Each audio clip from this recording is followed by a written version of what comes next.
Oggi la giornata inizia presto. Dall'isola di Fayal devo spostarmi su São Jorge, che è un'isola a 80 km da qui, e vedo che questo mare mi guarda un po' scuro, ma sembra tranquillo. Speriamo che resti così. Ci sono 2 ore e mezzo di traghetto.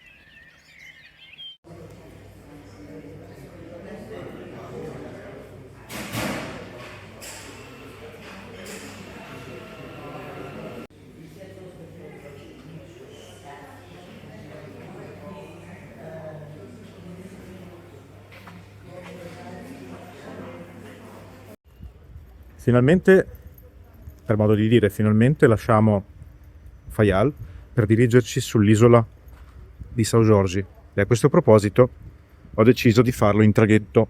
Ecco il traghetto che mi porterà a São Jorge.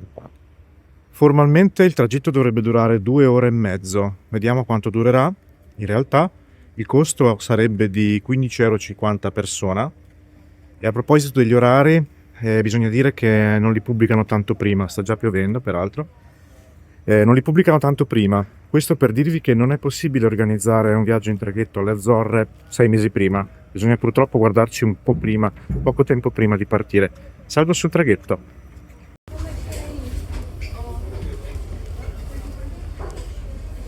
Traghetti ben organizzati.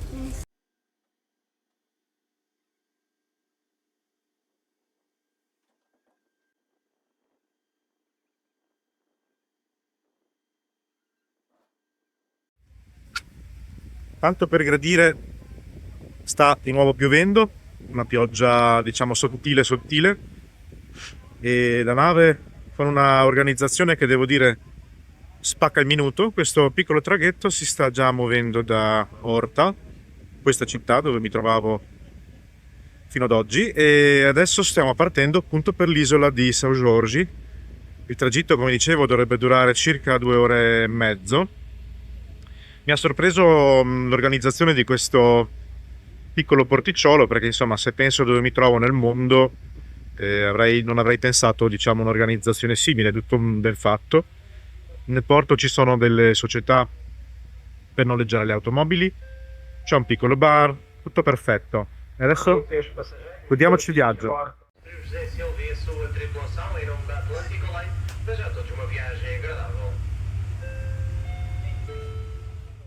Ecco, come avrete forse appena sentito, l'annuncio diceva che questo traghetto si chiama Gilberto Mariano e in particolare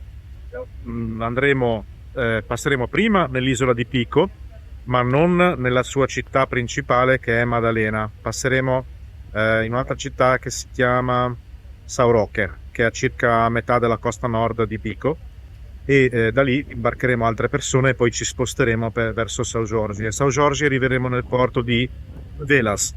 Velas, scusate. Dico tutte queste cose perché appunto alle Azzorre ci sono più città che hanno il porto, e quindi i traghetti possono toccare più città. Dovete vedere bene voi, dovete essere voi a capire bene in quale città volete arrivare.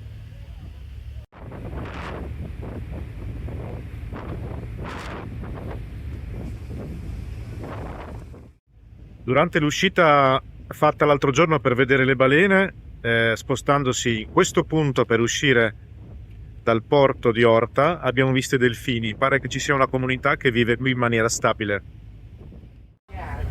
Non rimane che mettersi comodi e aspettare che passino le 2 ore e mezzo. Solo a me poteva venire in mente di attraversare l'oceano di venerdì 17. Come facciamo adesso?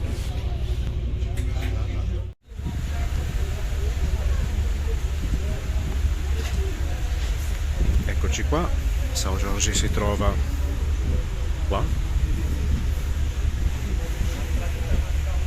ma intanto facciamo questa pausa nell'isola di Pico.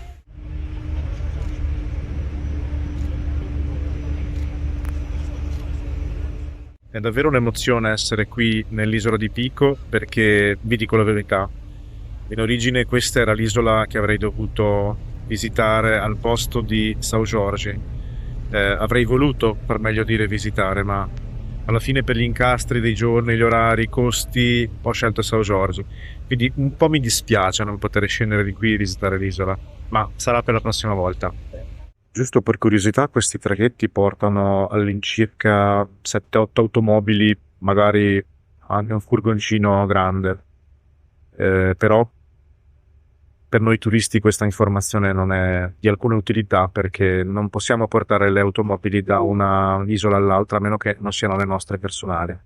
Facciamo che le auto a noleggio non si possono spostare, non c'è questa utilità, ma mi riferisco comunque a queste cose.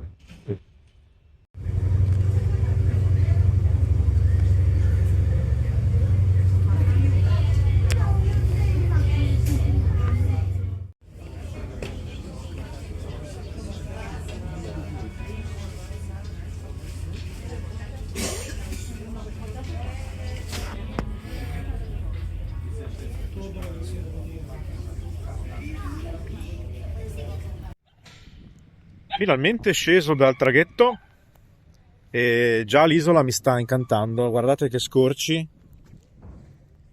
Ora da qui devo andare in aeroporto, dal porto devo andare all'aeroporto dove noleggerò l'automobile. Per forza devo prendere un taxi, ci sarebbe l'autobus ma è scomodo. Noleggio dell'automobile fatto. All'aeroporto una bella Seat Ibiza e possiamo cominciare ad esplorare l'isola.